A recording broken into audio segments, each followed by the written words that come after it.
Welcome to the CISSP Cyber Training Podcast, where we provide you the training and tools you need to pass the CISSP exam the first time. Hi, my name is Sean Gerber, and I'm your host for this action-packed, informative podcast. Join me each week as I provide the information you need to pass the CISSP exam and grow your cybersecurity knowledge. All right, let's get started. Good morning, this is Sean Gerber with CISSP Cyber Training, and I hope you guys are all having a wonderful day today. Today is CISSP Exam Question Thursday. So yes, today we're going to go over CISSP exam questions from the previous podcast. That this is again on Thursday, and the podcast we have on Monday. This is to follow up on the content that was there. These are the specific questions that you may see on the CISSP exam. Again, I want to stress this before, as we've done before multiple times, is that these are not the questions that are word for word that you will see on the CISSP. These are questions that are similar that you might see on the exam. But the ultimate goal of these questions is not to teach you the test. It's to teach you the overall concept so that you understand what the question is actually asking you of. They are not designed to give you, hey, if you know this question, you will pass the exam. No, they are not designed for that at all. They are designed just to give you a good understanding of what you can anticipate and what you might see on the exam. So this is Question Thursday. So we're going to go over questions, 15 various questions that are over the last podcast focused on cryptography. But before we get started, we want to talk about an article that I saw as it relates to this actual topic that we're dealing with when it comes to cryptography. Now, Security Intelligence has a product out there, or a blog post, that's the CISO's Guide to Accelerating Quantum Safe Readiness. And this is a great article around quantum and what you should be doing as a security professional, what you should be looking at. Now, I don't know if you all are aware that there's been a lot of hubbub out there that quantum will both has obviously promises and challenges as it relates to the encryption piece of this. And many people feel that there is a public risk to the public key encryption that's out there and available. And they feel that it's the store later kind of concept. I heard this where because they don't have the ability to crack the hashing algorithms at this point, they feel that what they can do is bad guys or gals can then steal all the content, store it for later, and then be able to use quantum to crack the code and be able to break the encryption that's tied to it. Now, they're saying that future cryptography events, obviously quantums, might be able to break the public key algorithms, such as we talked about Rivest, Shamir, Alderman, the RSA, and also the elliptic curve Diffie-Hellman options that are available out there. And it potentially could leave it for being able to be decrypted. They have this concept called the harvest now, decrypt later. I just probably butchered that at the beginning, but you basically you take it now, you steal it now, you decrypt it later. And I know I shouldn't say I know. I'm aware of the NSA has done this. I believe that other government entities are probably doing this as well, because their goal is that they've been able to get gobs of data amongst each of their other countries, and they've been able to steal it over the years, and so therefore, but it's encrypted. But rather than having to try to brute force that now, they will then turn around and store it for later with the goal that they'll be able to utilize it once the encryption keys are crackable. They'll be able to go and get access to it. So what a CISO should do and what a security professional should do is, one, understand what is the cryptography within your environment, observe the cryptography, and then transform the cryptography. When they talk about discovering it, you need to understand where it all resides within your organization. And they talk about having a cryptography bill of materials. This is your CBOM, right? And I know a BOM, I hear people talk about bill of materials a lot. They're talking about understanding the overall cryptography within your environment so that you know where it's at. And this would include the parts that are embedded within your organization, to also include third-party products that might be doing that same type of aspect. Those that are used to create and validate digital signatures, all of those pieces, how the applications are using crypto, all of that you should be able to try to have some level of understanding on. Then the next part is observing it and then knowing how is it working within your organization. As we talked about in the last podcast, just putting in an IPsec tunnel that would be between two endpoints. You would need to observe how is it being used. So one, you would know that you have these IPsec tunnels in place. Two, you would observe where it's how it's being used and what data is transferring between it. And the ultimate goal then is that to ensure that you understand it, so that now when they do this harvest now, decrypt later, you know the data that potentially is encrypted, and you know that what they could be stealing from you. So I've had it happen to me as a CISO where there's been data that's been stolen. When in the past, many years ago, I've had data that was stolen from us. And in the case of doing that, you assume that all that data is encrypted. But when it's encrypted, the goal is that it will be in a situation where it won't be able to be established, right? So I should say not as a CISO, but in a previous life with the military, I had seen data that had been stolen. And as that data had been stolen, then you go, okay, now once they have it, will they be able to decrypt it? And the ultimate goal of this is that they hope they won't, but we'll see how that plays out in the future. I know the MIT came up with new quantum crypto guidelines on how you should work to make your environment more quantum protected, and I would recommend you go check that out as well, and that would help you understand it. I've just looked at it. I haven't actually dug deep into it myself, but it would help your organization to understand how to ensure that you have some level of quantum safe solutions in place as we go into the future, because it's a matter of time, especially as we talked about in the last podcast around some of these older systems, like DES, for an example. It's got 56-bit encryption, which it already can be cracked now, but now you throw quantum into the mix, all of those things can be cracked relatively quickly. And I know the key pair that the MIT is recommending, I believe, is 2048 versus when we talked about SHA-256, they feel confident that the quantum will have the ability to wreak havoc on these lower bit encryption technologies. So then to transform it, again, once you transform, you want to build out quantum safe solutions, and it's important that you think about this from a long-term perspective. How would you do that? And you have time right now, but now is the time as a security professional to start considering how is quantum going to play a factor within your organization. All right, so let's go and get into the CISSP questions that we have planned for today. Question 1. Which symmetric key encryption algorithm is current gold standard considered for applications? A. DES. B. Triple DES. C. Blowfish. Or D. AES. Okay, so you have, what is the gold standard? DES, Triple DES, Blowfish, or AES? And the answer is D. AES. AES offers the robust security and efficient performance that you're looking for as it relates to various pieces of security. And this was one that would be highly recommended. Question 2, which hashing algorithm is considered insecure due to collision vulnerabilities? Okay, which hashing algorithm is considered insecure due to collision vulnerabilities? A. SHA-256. B. MD5. C. Both SHA and MD5. Or D, neither SHA or MD5? And the answer is B, MD5. MD5 suffers from weaknesses that allow attackers to create colliding message pairs, thus compromising the integrity of its verification abilities. SHA-256 does remain secure, and therefore it is recommended for hashing. Question 3, what key size does RSA commonly use for encryption? A, 128 bits. B, 256 bits. C, varies depending upon application, or D, RSA is not typically used for encryption. Which key size does RSA commonly use for encryption? That's the question.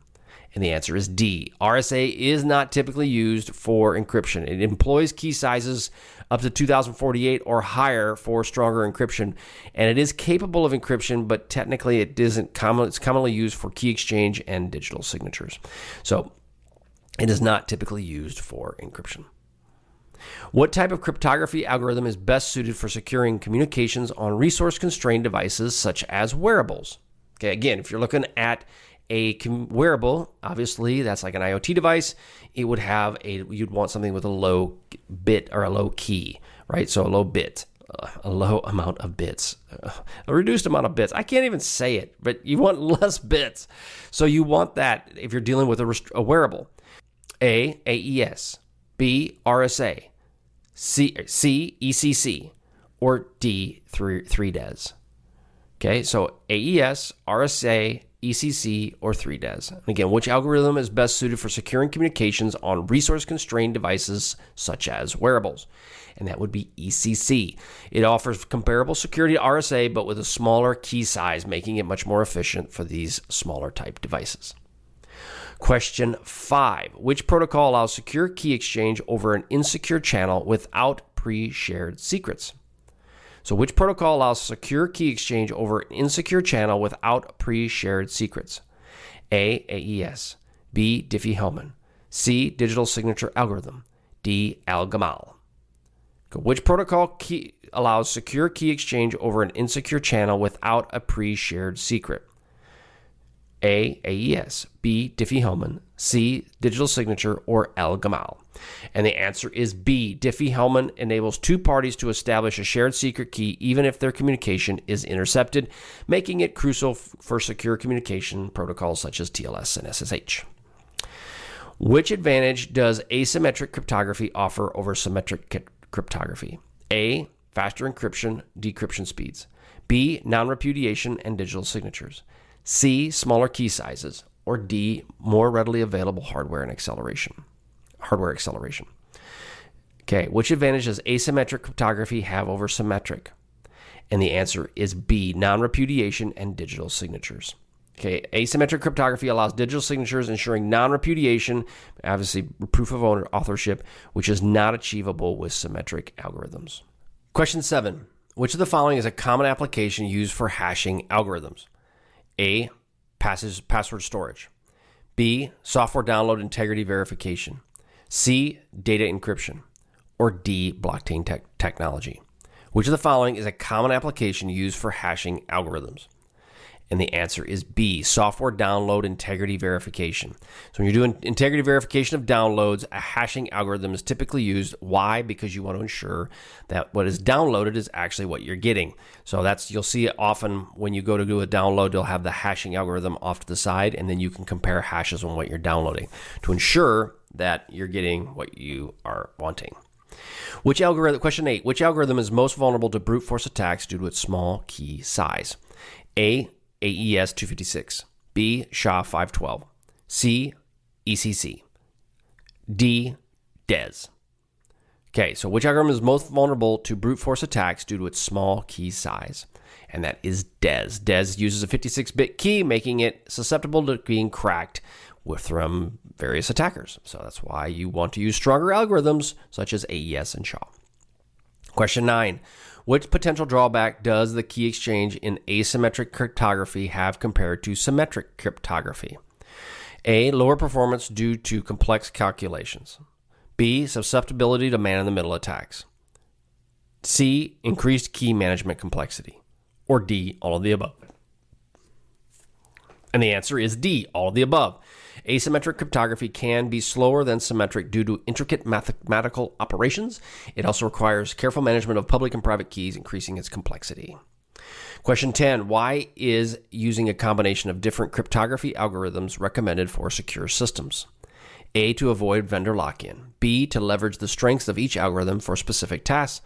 C. To comply with industry regulations. Or D. To make system debugging easier. Why is a combination of different cryptography algorithms recommended in secure systems? And the answer would be B. To leverage the strengths of each algorithm for the specific tasks that are at hand. So if you're dealing with RSA, you're dealing with AES, you're dealing with SHA 256, each of those will have different uses within your organization, and therefore they can be used in a layered approach. Question 11. Which organization publishes recommendations for secure cryptography use in the industry? A. FBI. B. NIST. C. ISC squared, CISSP. Or D. NSA. And the answer is B. NIST. Obviously, the National Institute of Standards and Technology does publish special publications such as SP 857, which provides guidance on cryptography or cryptographic algorithms and their potential applications. Question 12. What is the primary purpose of a digital signature in the context of cryptography? A. To encrypt data for secure storage. B. To guarantee data confidentiality. C. To ensure data integrity and non-repudiation. Or D. To compress data for efficient transmission. What is the primary purpose of a digital signature in the context of cryptography? And the answer is C, to ensure data integrity and non-repudiation. Digital signatures primarily offer data integrity and non-repudiation. By binding the message to the sender's private key, anyone can verify the message hasn't been tampered with and identifying the origin. This is all through the public key infrastructure, PKI. Question 13. When choosing cryptographic algorithm for an application, what factors should be considered? A, cost of implementation. B, vendor support availability. C, security strength and maturity of the algorithm. Again, the question is, when choosing a cryptographic algorithm for an application, what factors should be considered?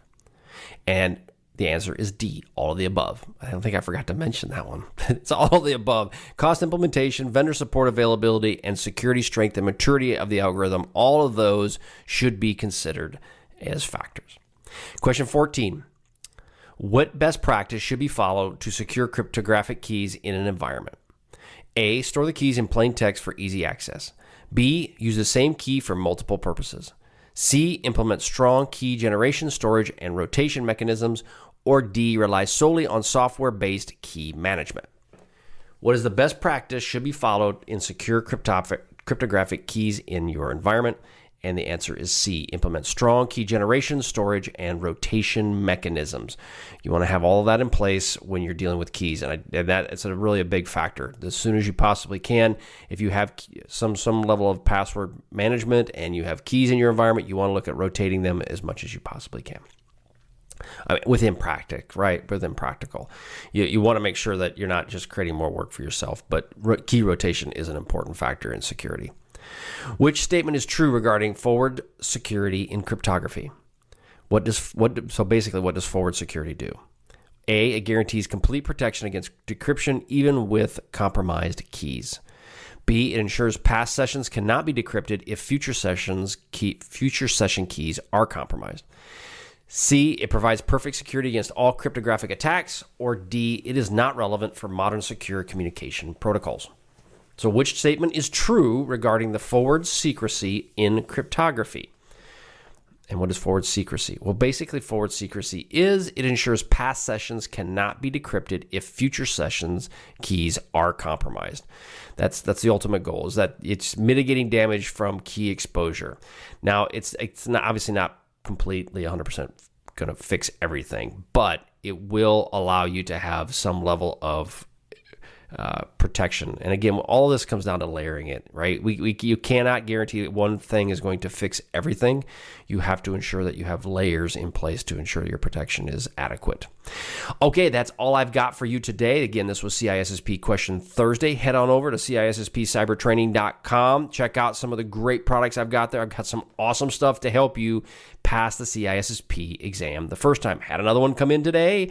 An individual just passed their CISSP, and they're on their way to doing what they want to do. So life is good. I've got a mentoring and coaching program as well. It's available for you. If you don't know what you want to do with your life as far as cybersecurity and how to make the next step, check out my mentoring program. It is amazing, because I say that not because I'm amazing. No, I'm not. I'm not amazing at all. But I'm saying that because the one thing I struggled with when it came to the CISSP and even cybersecurity in general is I didn't know what to do. I didn't know what was my best career. I'll tell you that I haven't done it all, but I've done a lot of different things in security, and I can give you some guidance and some direction around that. So go check out my mentoring program. It's definitely well worth it. You get all of my CISSP training, plus you get access directly to me, and I will set aside time specifically for you, and we will have conversations and make sure that we get you on the right path for success. All right, I hope you have a wonderful day, and we will catch you on the flip side. See ya. Hey, thanks again for listening today. It's been my pleasure to prep you for the CISSP exam. Are you interested, though, in some free CISSP exam questions? Head on over to freecisspquestions.com and sign up to join my email list, and you'll receive access for 60 free CISSP questions each and every month for the next 6 months. That's a total of 360 questions just for signing up with CISSP Cyber Training. You'll also gain access to other free CISSP resources, so just head on over to freecisspquestions.com and sign up, or head on over to CISSPcybertraining.com and sign up today. Have a wonderful day, and we will catch you on the flip side. See ya.